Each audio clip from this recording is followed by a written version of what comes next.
Okay, we're in chapter 6.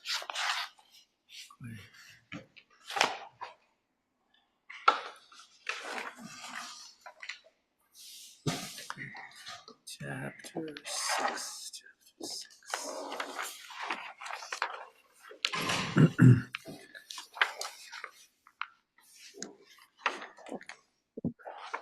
Yeah, last week was an important class.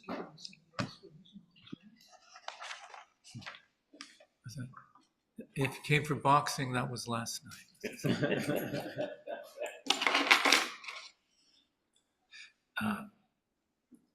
Yeah, okay. Last week was an important week. We covered some important stuff. Who wants to tell us? Who was here last week? I can tell us. Barry, you were here. We all were. You, yeah. I wasn't here. I was sort of, yeah.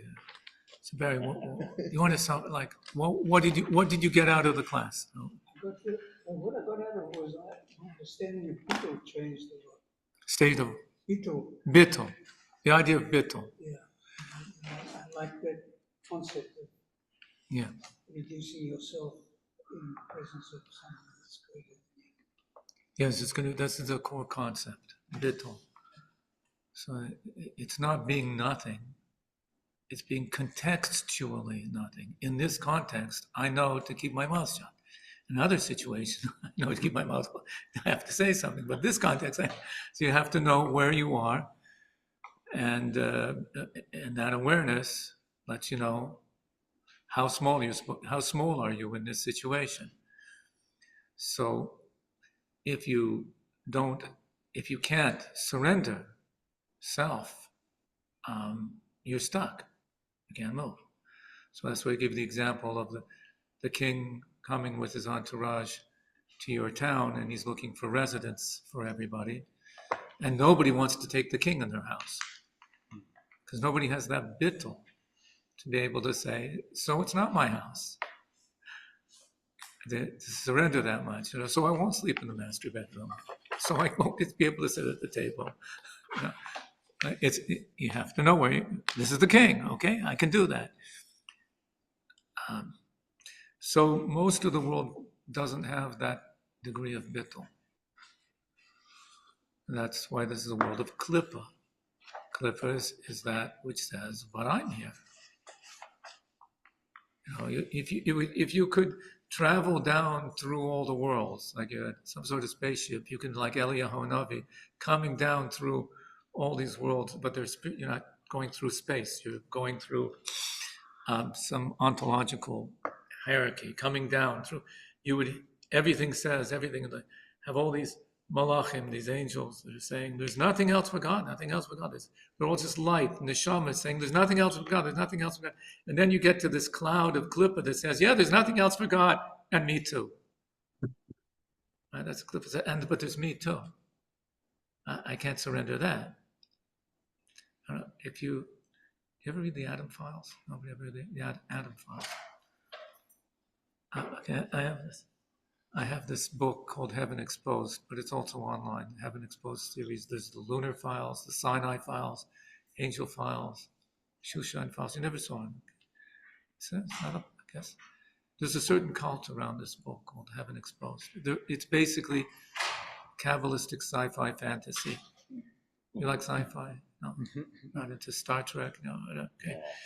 Okay, so and all the angels always turn up as engineers, usually software engineers writing the code, and all these arguments with God against, between angels, whatever. Okay, so the Atom Files is where they create a device that's able to make a human being, make beings, and you adjust the klippa ratio in this device and see what happens.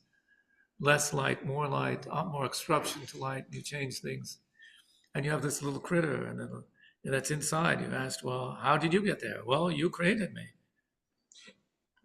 Or you turned it down a little more. There's more klippa. How did you get there? Well, there was this world over here, and I guess you created the world. And what about you? No, me. I'm here. You turn it down a little more, and you say, hey, little creature. It doesn't hear a thing you're saying. anything you're saying. Till it says to the other guy next to it, are you hearing voices or something? Oh, never mind. Hearing voices. So anyway, so that's the degree of klippa. So when there is bittul, the light pours in, and you have kedusha.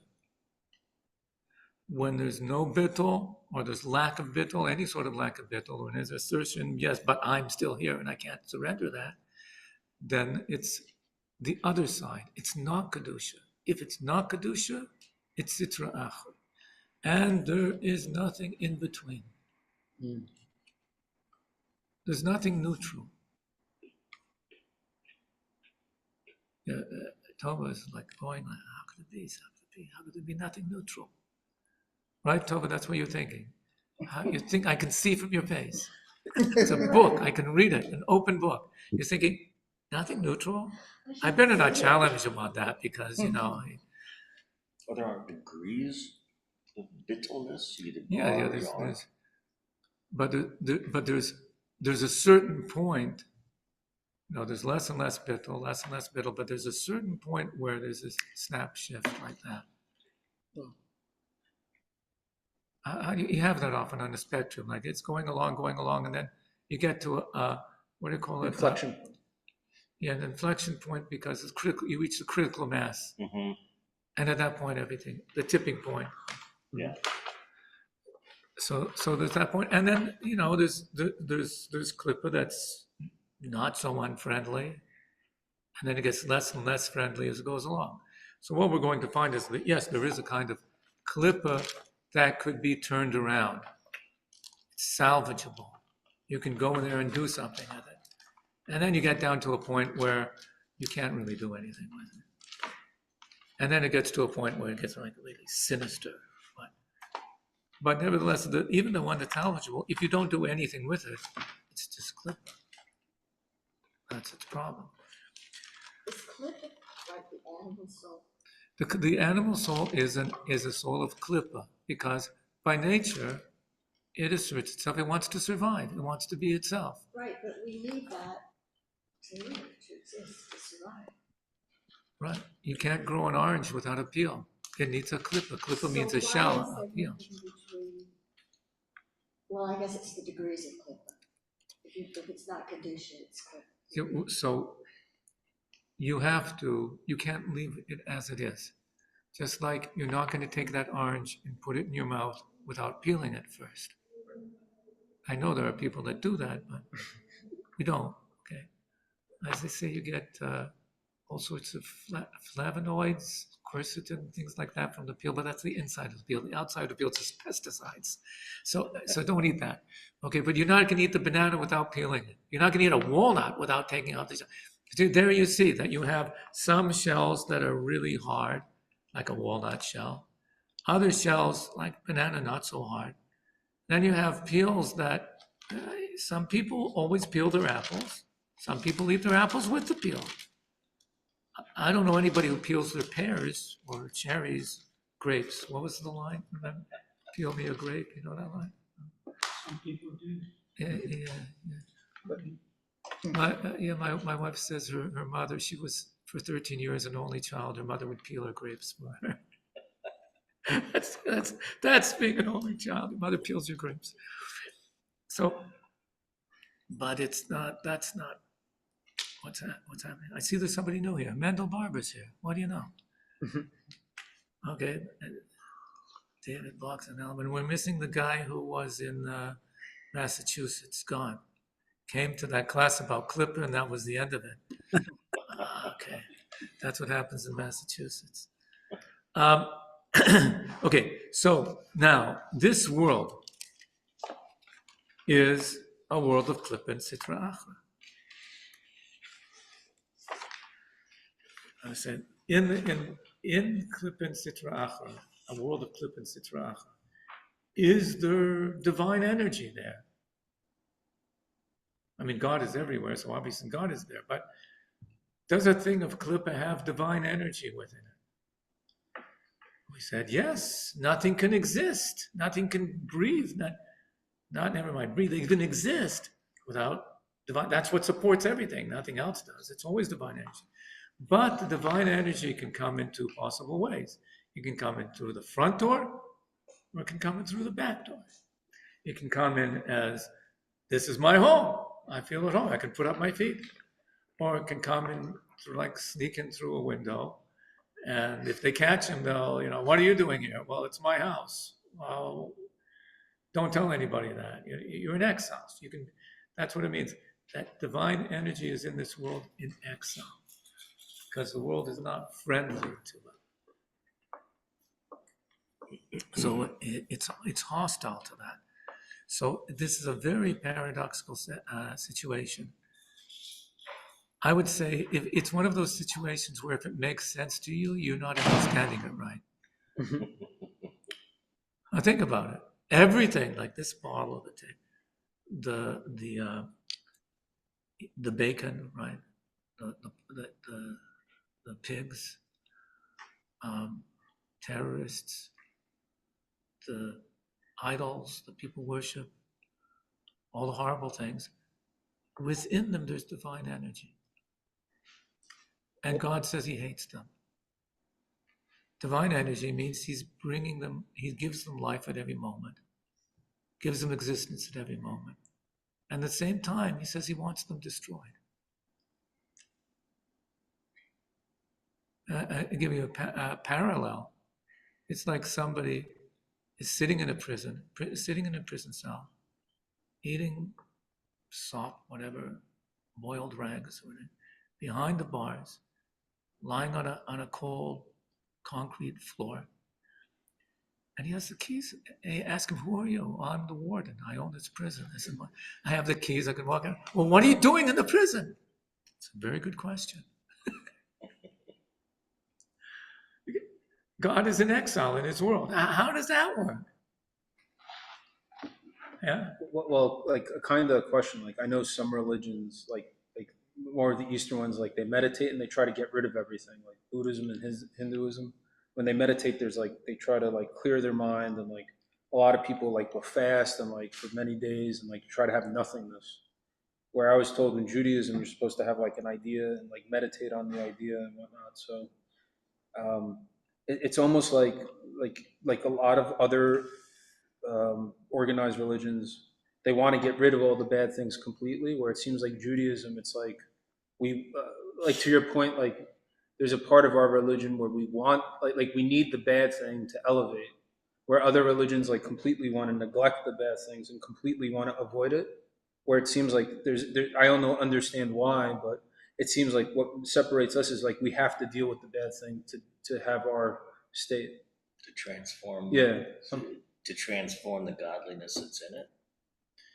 Yes, because we're talking about the attitude is, I mean, naturally you would think, well, if this is such a bad world and this world of klippa, so let me just transcend it. Have as little as I can to do with it and try to get beyond it. What's other religion? It's a famous line from the Khazari. The Khazari is the kingdom of Khazar was right in between the Arab world and the Christian world. And the king of Khazar really wanted to worship, do the right form of worship. And he was a pagan and he had his idols. And he had a dream in which in his dream he was told, your intentions are good, but you're going the wrong direction. So he figures, I'm right in between the Muslims and the Christians, which is a good thing because they can do commerce with both of them, right? The Christians and Muslims wouldn't do commerce with each other. He could do commerce with them. So, but which way am I going to go? So he figured he'll invite a Muslim, and invite a Christian, and he'll invite a philosopher. Listen to all three of them.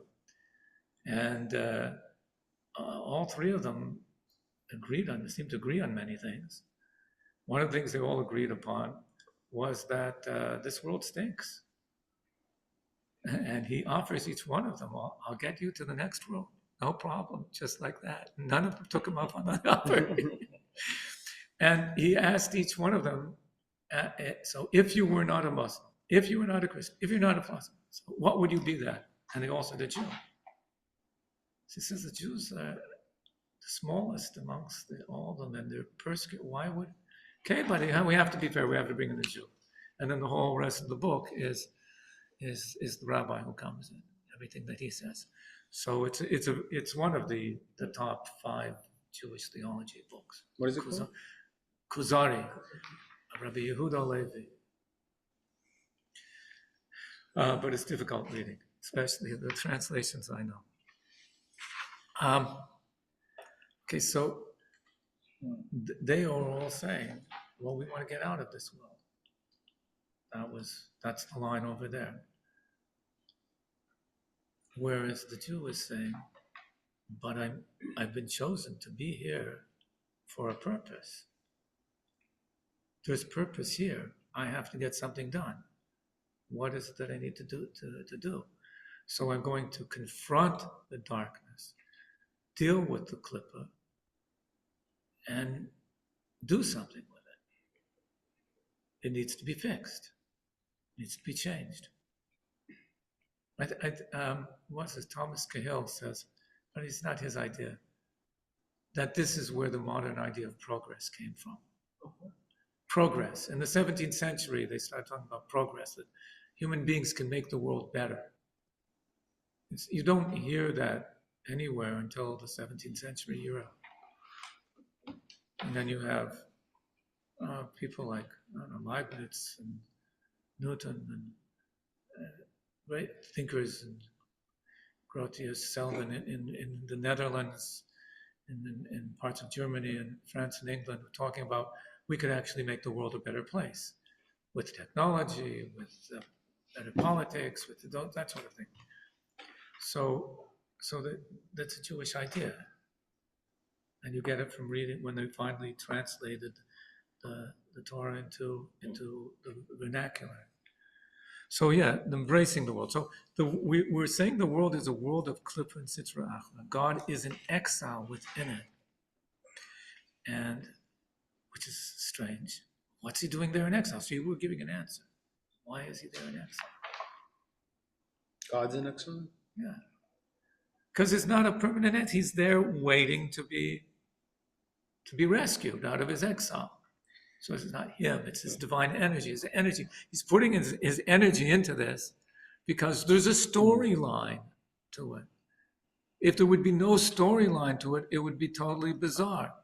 But no, when there's a storyline, you can afford to have some tension. You have to have some tension at the beginning in order for it to resolve. So you create this bizarre tension of divine energy within this thing's shell that's blocking it, because it's a story. He's going to come. The whole point is to reveal him there. It's like a game of hide and seek. So, yeah. Well, this is 3 lower clippers. What are the 3 clippers? Yeah, we're going to get to the lower because we didn't get to that yet. You're jumping ahead again. Too fast. I was just going to tell you the story. The Alter Rebbe found one of his granddaughters crying. So what are you crying about? We were playing hide and seek. So what happens? I hid. Did he find a good place to hide? I found a very good place to hide. So good that nobody found me. And then they all gave up and ran away. So he told her, don't worry, God has the same problem. You're in good company. Okay. So he's hiding within the klippah. Okay, now it's this line on page 134, top of page 134. And that explains why everything in this world is full of hardship and suffering, and the wicked have the upper hand, as stated in Eitz Chaim. Okay, a show of hands. How many agree with that statement? Where was it again? Top of page 134. Sean agrees with the statement. First half. You're for it? Barry, what do you say? Yeah. It may seem like I don't think the wicked has the it upper may hand. seem like at some time the wicked do have the better of things. Like in that one, in this one, They dominate. where Who wants the world? The good people? the fool doesn't know. What? The fool doesn't know. The fool doesn't know. So it's better to be a fool. Maybe. Yeah, because you don't know. Tova, what do you think? Is this of the statement? Would you agree with the statement? Not complete. Right. What part? I wouldn't say everything is full of hardship and suffering, but a lot is. I would say that the wicked have the upper hand in that what we are to do is to seek them and go to them to reveal the sparks that's within them. So in a way, they can kind of just be and they're just kind of there. And we're the ones that have to kind of do the work to reveal the sparks within them in a way. That's what it says that Sheshalat Adam ba'Adam l'ra'alai. So a verse in Iyov, and a situation where one man rules over another, and it's bad for him. Mm-hmm. So you can understand it's bad for the one who's being ruled over, who's being subdominated. But the Rizal says no, it's the other way around. The reason the wicked have been given domination is because that it's that we can distill, purify, change that. So yeah, but if you look at the world, let's do a little thought experiment. Let's say you took one representative from every country in the world, and you would put them, all those representatives together in one big room and have them make resolutions. What would their resolutions be about? Condemning Israel. That's exactly what I was thinking about. I was going to say the UN. I think there's more resolutions condemning Israel than all the other resolutions combined. Okay, but maybe that's not fair because that's just, countries, politics. Yeah. But maybe instead, let's say that you take all the most brilliant minds in the world and in the most brilliant university, and then they hear about a massacre of Jews, and what do? They focus on that issue. They condemn the Jews for being massacred. Yeah. So it seems to me, okay. So Tova says it's not kol ma'aseh olam hazeh. It depends on whether you're talking about us as a people or as individuals. Life. As a people, I would say that's pretty true. But life in general, first of all, look at animal life. How many animals? All animals live at subsistence levels.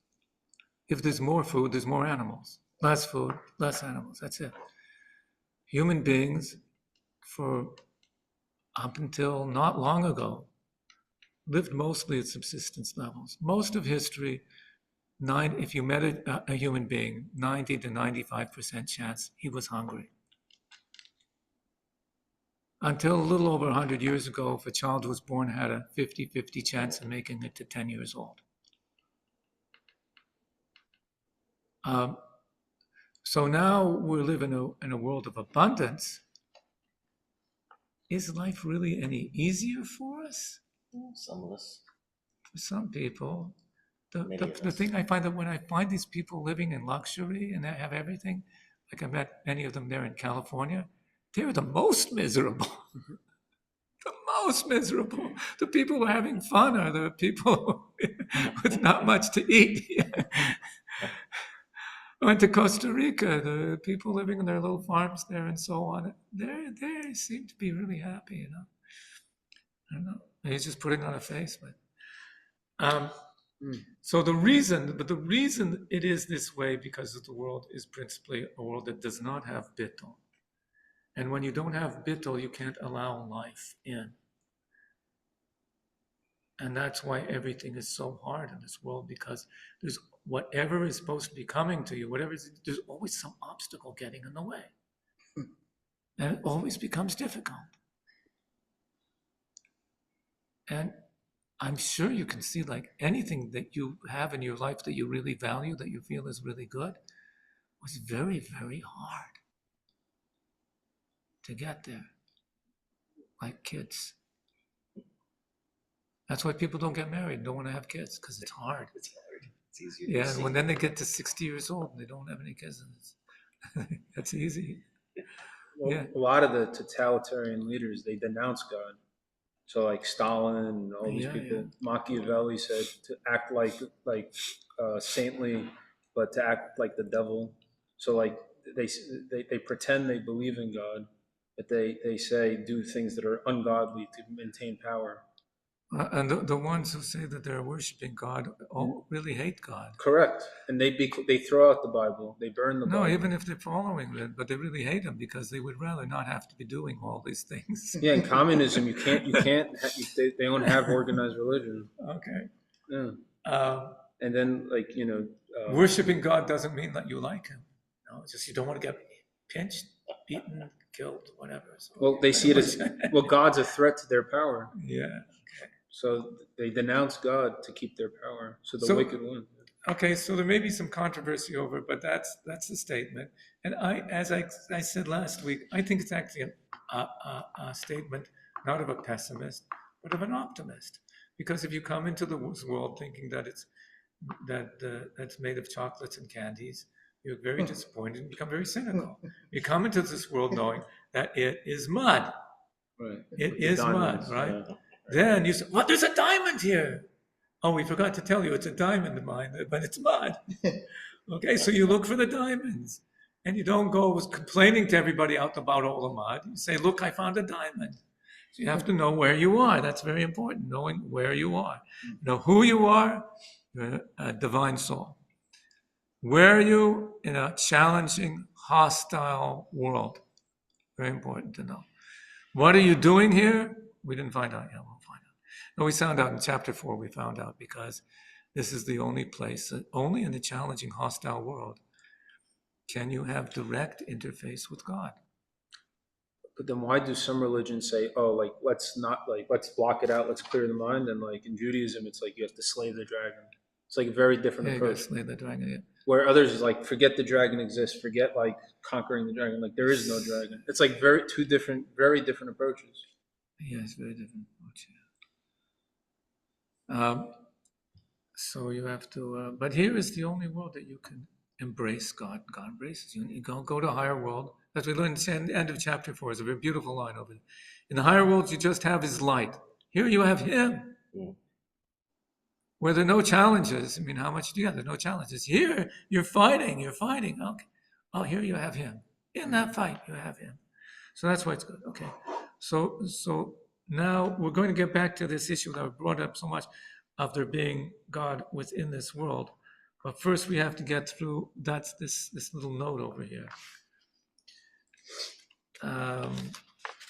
So maybe I'll, because that note actually comes here, I'll read about the lower clippers next. I'll go to this note. So you turn to page 137. If you're online, you got the PDF, I'm sure. Before you go there, what exactly is it that explains why everything in this world is full of hardship? Is because it's the world of klippa. Klippa is obstructing the light. So any way of getting any light, which gives you life, into here, has to go through all these obstructions and obstacles that you have to deal with. So we'll deal with that, because that's where you get to really the core of everything, is fighting with that. You got to put up a fight. That's the point. Okay, so this marginal note that the Alter Rebbe puts in when he says that this world is klippa, absolute klippa, because he's dealing with this. So does that mean it's just bad? So he says the opposite. So just look from the text there, where the Hebrew is. It's called a world of klippa and sitra achra, the other side not kedush. Yet at its core are the 10 holy sefirot of the world of action. This brings from the Eitz Chaim. This world is the world of action, right? The world we're in is the world of action. Above this world of action, there is a world of formation. And beyond that, there's a world of creation. And beyond that, there's a world of emanation. And beyond that, you're outside the system. But that's the order. And each one of these worlds is really many, many worlds within worlds. They're really categories of worlds. So action's the lowest form? Action is the lowest. So they correspond to, the only reason we're able to understand this is because the human being is a microcosm of the entire creation. So within the human being, you have 4 worlds.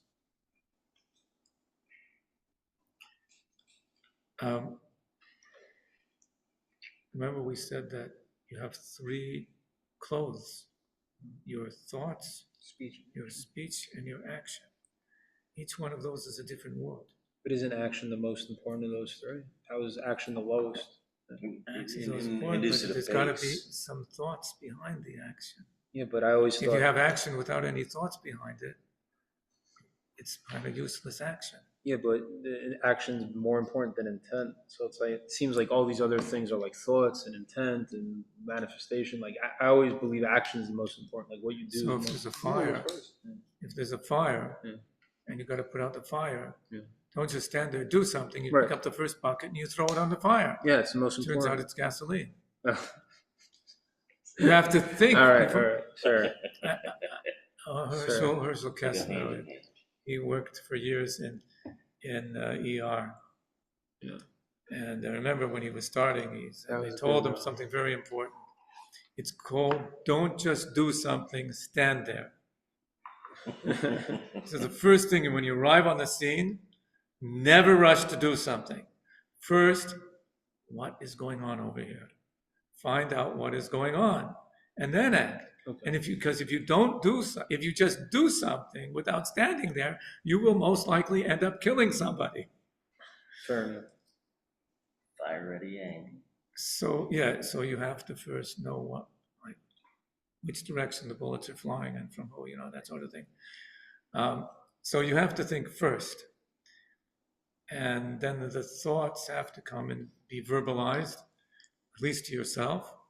And then you do. But if you just do, you're going to mess up. Okay. So you have these 3 worlds inside you.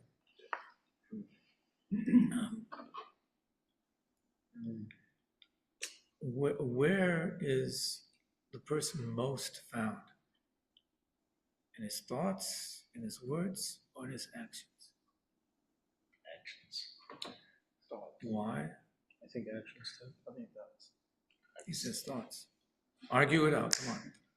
Argue it out. Well, so I think about it like this. Before God spoke, which was an action, there was desire, there was a will, and there was a thought. So these things are higher. You can see it in Genesis, where you can just see that first, before there was an action, there's always a thought and a will, desire. There's always a will. There has to be some will, some driving force beforehand. That comes out in the actions. So it starts from desire, thoughts, right? So where is the person most found? In thoughts or in actions? Where is the person most found? Yeah. I think, even though they should think first, I think frequently we act. So you're basically saying a person is judged by their actions. Well, it's a different statement, but yeah, that's it. I do believe a person is judged by their actions, but I also think as people, we tend to spend more time acting than thinking. I mean, we should think more. Tell me, in which is there more energy expended? In thought, speech, or action? Thought. Well, in Stoicism, they say a man suffers far more in his thoughts I agree than with they that. ever do in reality. So you think we put more energy into thoughts? Absolutely. Thinking about problems. Yeah. Right? Well, if you're talking about calories, it doesn't take that many calories to think. Mm-hmm. Your mind is always burning the same. It burns more than other parts of your body, sure. But you go out for a run or something that takes a lot of energy.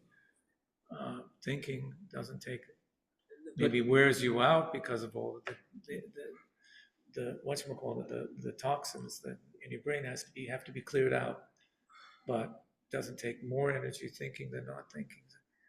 But in another way, that's if you think about energy as like burning calories. But there's a different kind of energy. Really, what energy is information. What runs the universe is information.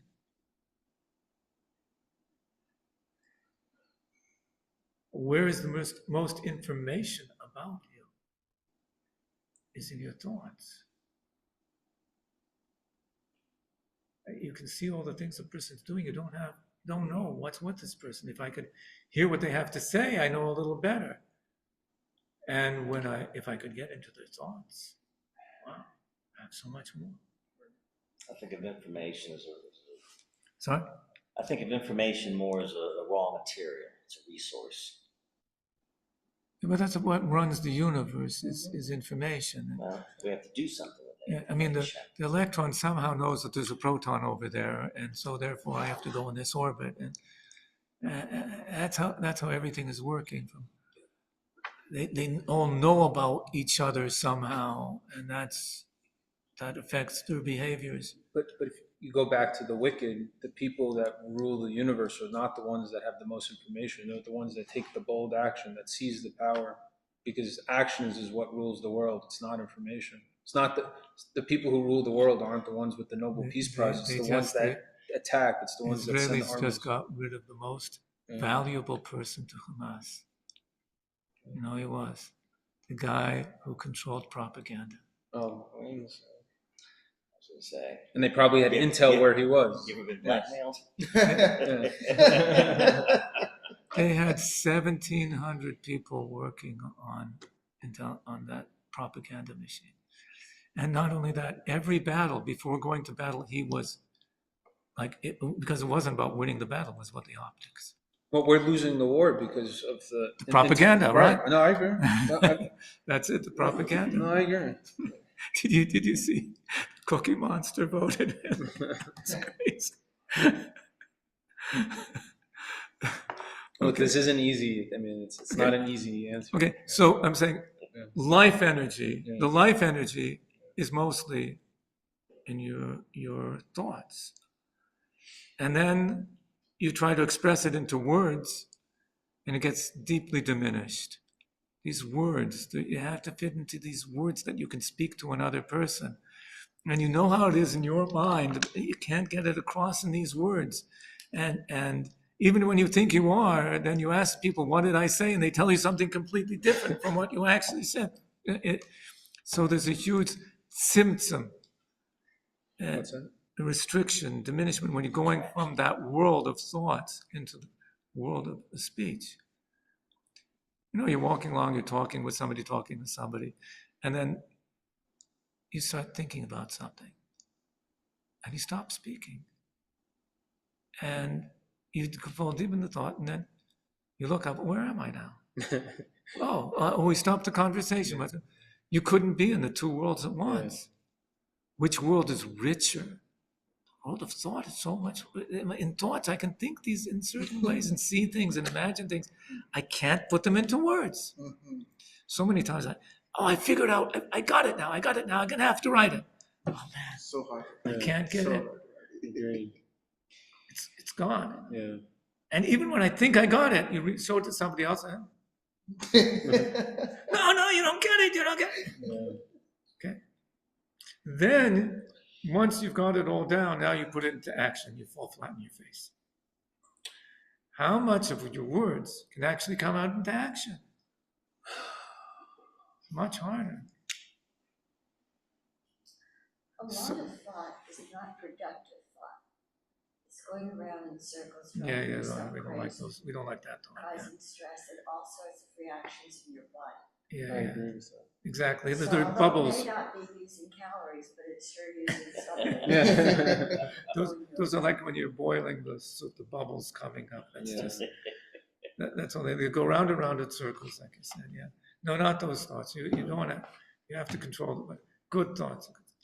So these are three worlds you go through, and you traverse back and forth all the time.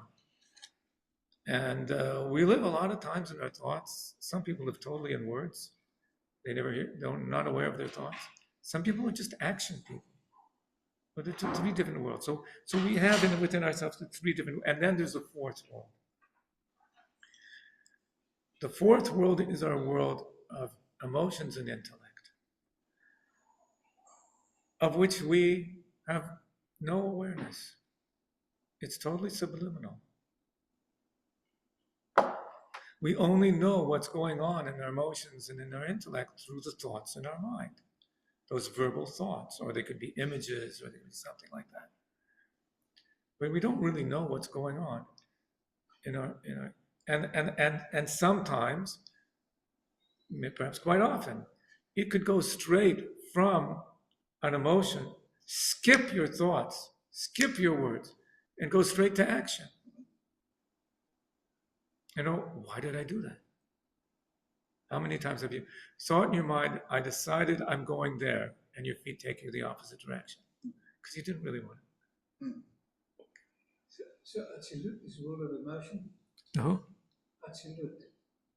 Atzilus, that's the world of Atzilus within. That's your core self. Your core self you're not aware of. You're only aware of it through these words of thought that are coming up in your mind. I don't want to change the subject or go off the subject, but is that when you don't know the difference between Haman and Mordechai, you are in the world of Atzilut? No.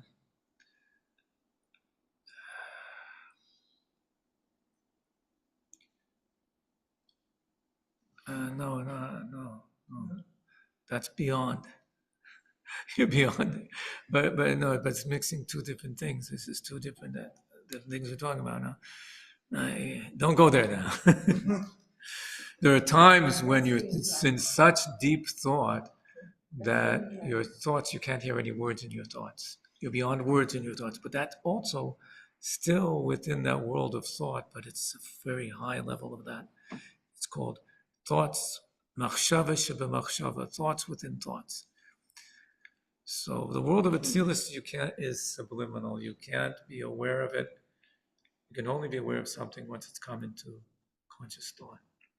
And the world of thought is our bridge, because that's on the edge of Atzilus. So that's our bridge. That's where we're capable of touching. Like, there's something beyond.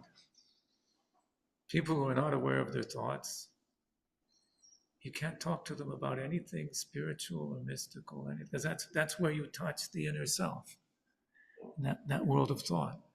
People they know their words, they know their actions, they don't know their thoughts. Okay.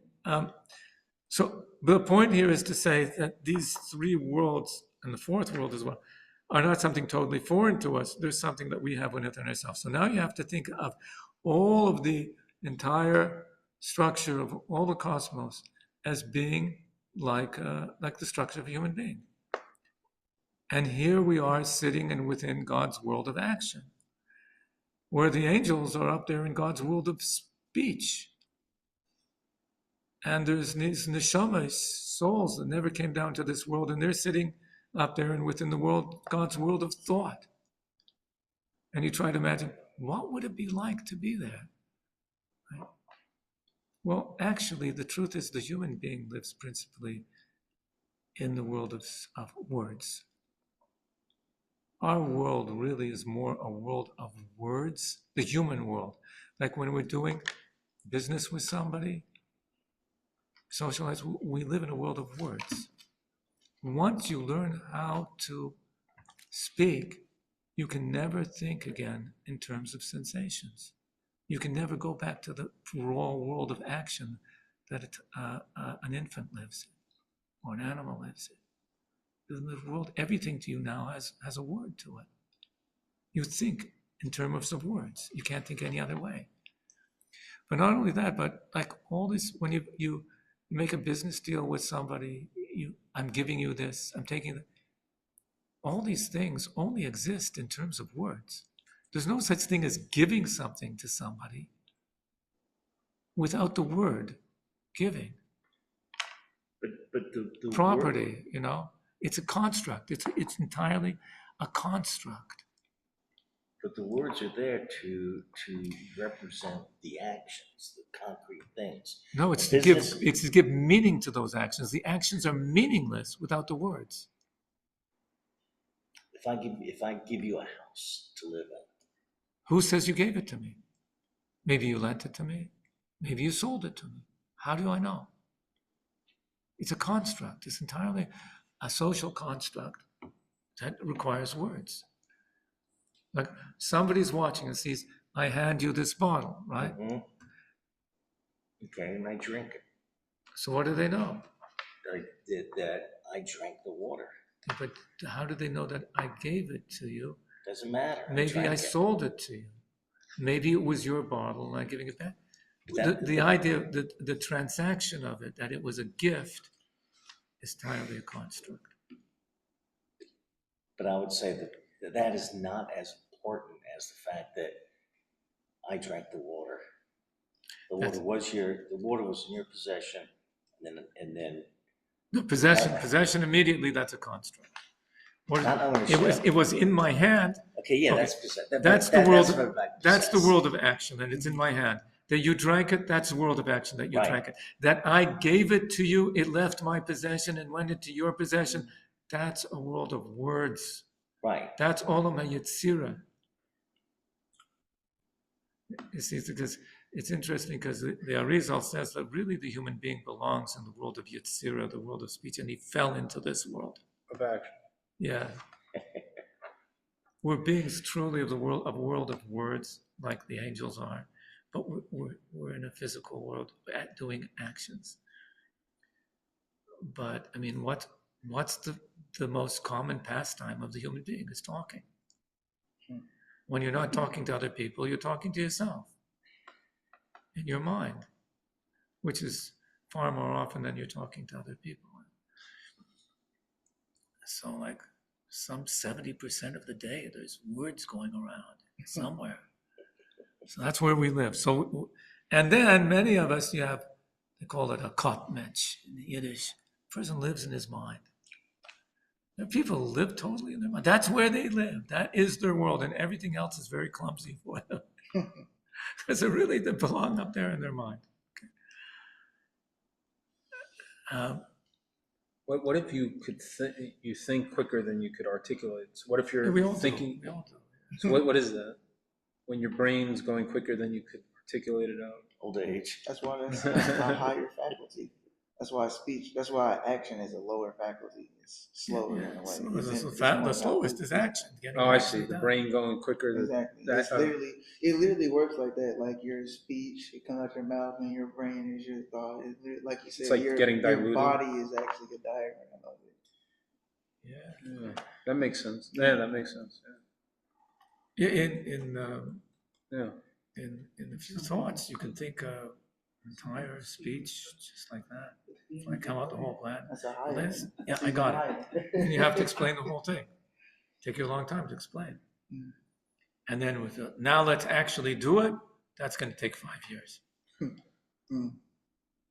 So that's how it works. So those are the worlds, the different worlds. So it's what we perceive. Our world of sensation is a world where there are actions happening.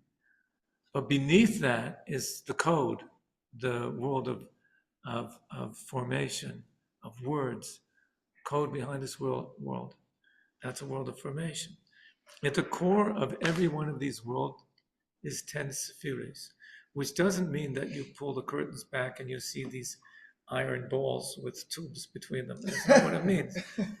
It means that in each world, you can say, well, there are 10 basic elements to this or modalities to it. There's chesed, which would be like a positive energy. Gevura would be restraining, and there's this dynamic that's happening within each world. So those are the 10 spheres within each world. So we say on the outside, we look at this world and it's a world of klippa. But when we get to the core of it, it's a world of 10 spheres. And those 10 spheres of the world of action, at the core of those 10 spheres of the world of action, are the 10 spheres of the world of formation. And at their core are the 10 spheres of the world of creation. And at their core are the 10 spheres of the world of emanation. So it's like nested dolls. What do you call those? Russian, The Russian, the Russian stack within babushkas, yeah. stacking dolls, one inside the other. So that's how it works. One world is inside that. We did put a diagram. I thought we put a diagram, but I don't see it. I guess we didn't. Okay, but they're concentric, one within the other. So if you would get to the core of this world and really, really, what's this world about? I'll find there another world. I want to get to the core of that world. What's that? Oh, there's another world. Get to the core of that world. What's it? I get another world. That's how it works. And at their core, the core of the 10 spheres of Atzilus is the light of the infinite, the source of all blessing. That's called the Ein Sof Baruch Hu. The Or Ein Sof Baruch Hu. So at the core of everything then is, of this bottle, of this table, of the pig, of the terrorist, of the idol, of the United Nations. Can I get to anything worse? I don't know. So is Or Ein Sof. What do you know?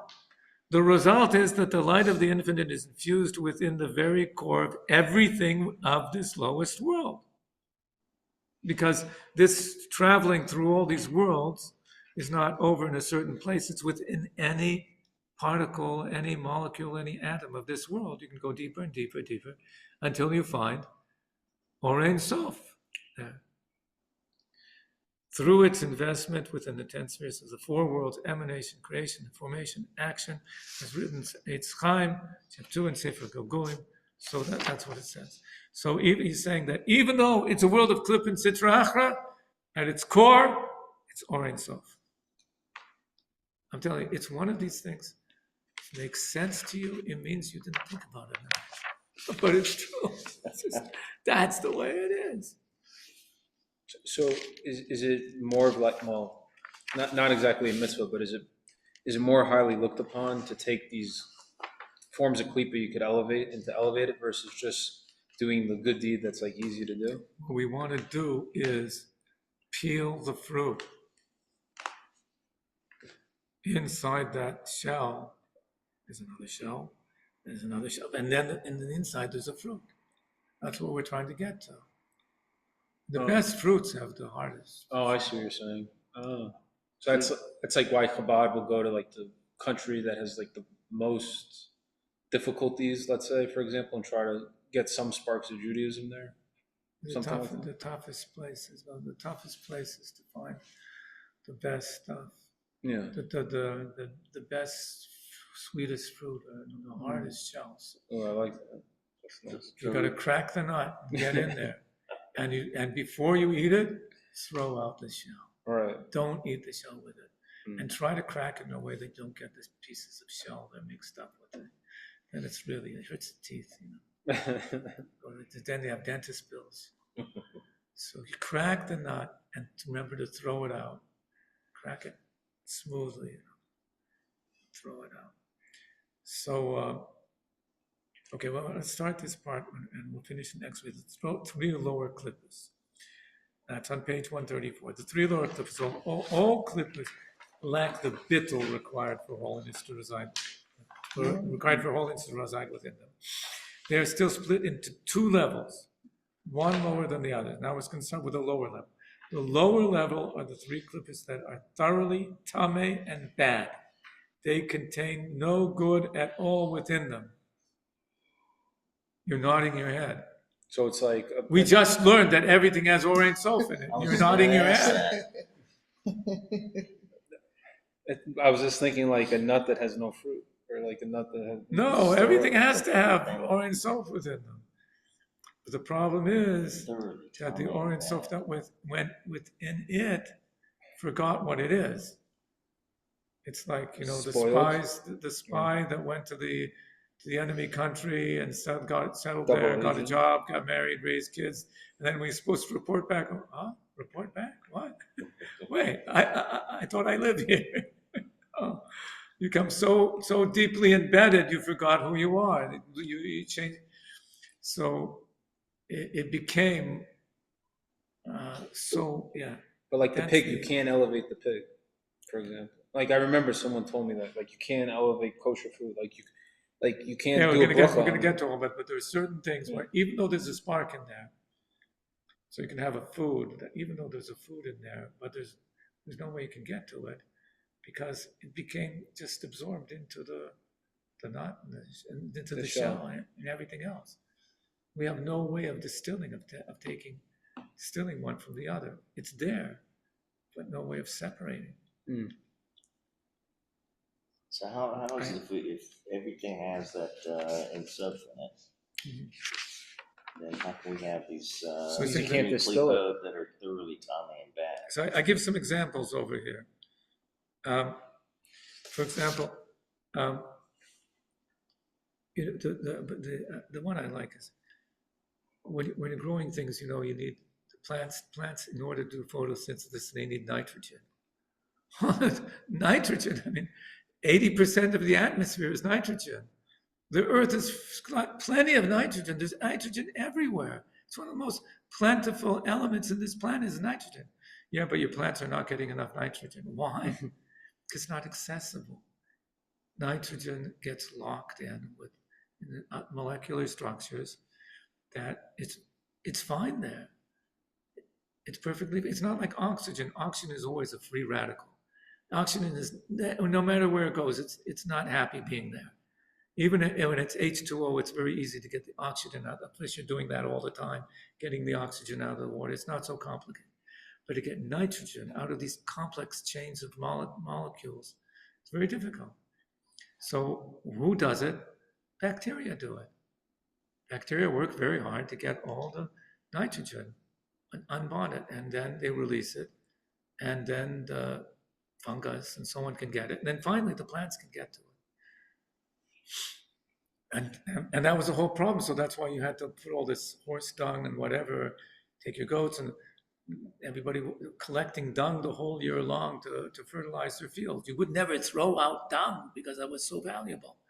Until along came a German Jew named Fritz Haber, and he found a way in the laboratory to isolate the nitrogen that could be organically available to plants. And because of that, that's one of the major reasons why there can be 8.5 billion people on the planet today.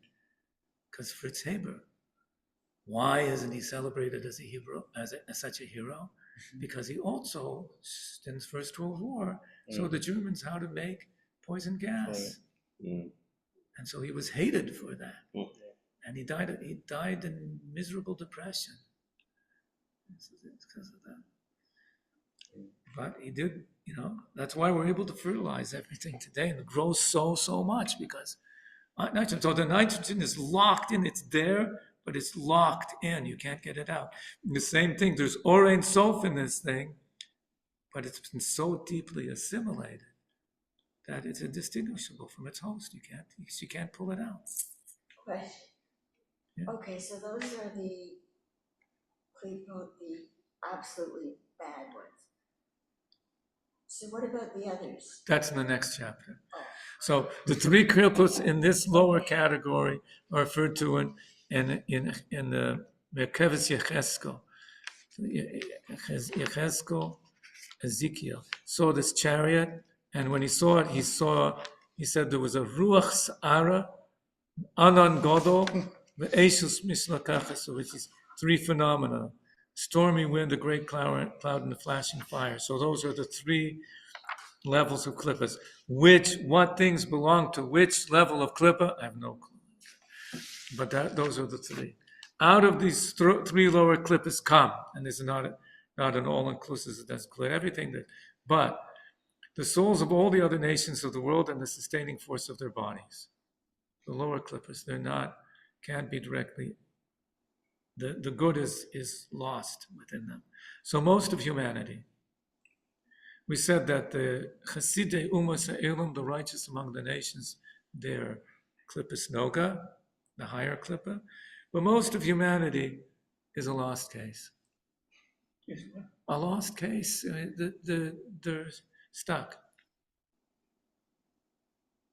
Oh, there's a lower clip. The lower klippas, the divine spark within them is stuck, inaccessible for most of them. And Clipper that is not a 2 years ago it would be more difficult for me to say that, but now I'm totally convinced at this point. Yeah, clipper that's not a clipper noga, it's got no divine spark in it. everything has a spark in it, but Even in the lower klippas, it is so embedded so that it's like it's not there. Can't extract it. Can't extract it, yeah. Inextricable. It's got no divine spark. So then the souls of all tame animals. No, it has it, but you can't extract it. It's like so diffused in, like you can't pick it up. Or maybe it's more like, a human being can possibly get it out. Yeah. Everything has everything has to have good in it, but is the good accessible? So here, no, in most people, it's that divine spark. They could be doing good things. They can keep all their Sheva mitzvahs and so on. They're not killing anybody. They're sharing. They're doing nice things, acting that kind of stuff. But divine, the divinity within them, that's not accessible. Unless it's one of the Chasidei Umas Ha'olam, who that's Klippus Noga, then it is accessible. But in most, he's saying it's not accessible. It's like humans can have like a max amount they can lift. There's a max amount of pressure they can withstand. And that there's a max amount of strength you can exert on a clipper like that. And there's some things that are just simply beyond human. But we can't lift the planet, like you can't open that shell up. It's too tightly wound. This is something that you can't get it. Then the soul of all tame animals that we are forbidden to eat. He's talking about them in animals in terms of eating them, along with the sustaining force of their bodies. So a pig and so on would be from the 3 lower klippas, because you can't eat it. Now the question that gets very dizzying, a donkey. Is a donkey a kosher animal? Did Abraham ride a donkey? Did Moses ride a donkey? Yeah, They all rode donkeys, right? They all wrote that. Pinchas ben Yair had a donkey. They said that this donkey was such a tzaddik, such a tzaddik. If you would feed it food that hadn't taken mice or truma, if it wouldn't eat it, wouldn't eat it. And somebody tried to make it work on Shabbos. Forget it; it's not moving. It was such a. But you can't eat it. This thing is so you can use these things, these animals, for very holy purposes, but as food, you can't get the divine spark out of them. You could get the divine spark out of them by riding them, plowing a field, but not as food. Same thing with people, right? People, we don't eat people. I heard that they taste. There was this talk show many years ago. Donahue, his wife was Jewish. Anyways, there was this one where he had on his show. He had a Jewish actress and an anthropologist. The anthropologist was talking about his experience living amongst the cannibals, and the Jewish actress is going pale and different colors and everything. And it's just shocked by this whole thing. And then Donahue asked the guy, so tell me, did you you were there when they were serving the stuff? Yeah. Did you taste any of it? And he said, yeah. So what did it taste like? He said, something like pork. And she just, at that point, you eat that too? Because he's talking about eating, but okay, and then the sustaining force in life energy is all forbidden edible vegetation, such as fruits of the first 3 years. So most fruits and vegetables are kosher. They're almost all kosher. The only ones that are not kosher are the ones that within the first 3 years of fruits from a tree, you can't eat them. Oh, also forbidden mixtures of seeds, kalaim. If you would grow grapes and wheat together and things like that in the same right next to each other. So that's also forbidden. But most fruits and vegetables are kosher. Oh, that's all in Eitz Chaim. So too from these clips come, because that was all talking about people and animals and food. That's all food stuff, right? People and food, okay? Now, another thing, things that you do, levush enef, the clothes of your soul, right? We said the clothes of your soul that are mitzvahs, that's holy. But the clothes of your soul, the life energy of every act, word, and thought that touches upon any of the 365 Torah provisions or anything derived. All those acts, any act, word, or thought that has anything to do with a Torah prohibition is of the three lower klippas. And we'll describe some of them in the next chapter. But that's next chapter. We're going to get to what are the things in klippas noga, and which is the shiny klippa, which is sort of like the peel of a pear. You could eat it, but you wouldn't want to live on pear peels or apple peels. You could. I asked ChatGPT what would happen to me if I lived on peels. It gave me a whole. I don't know if any of it is true. Tonight I'll ask Gemini instead. So we'll see if we get better answer.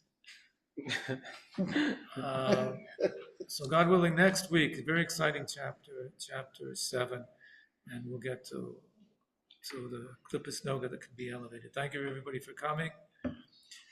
See you next week. Thank you.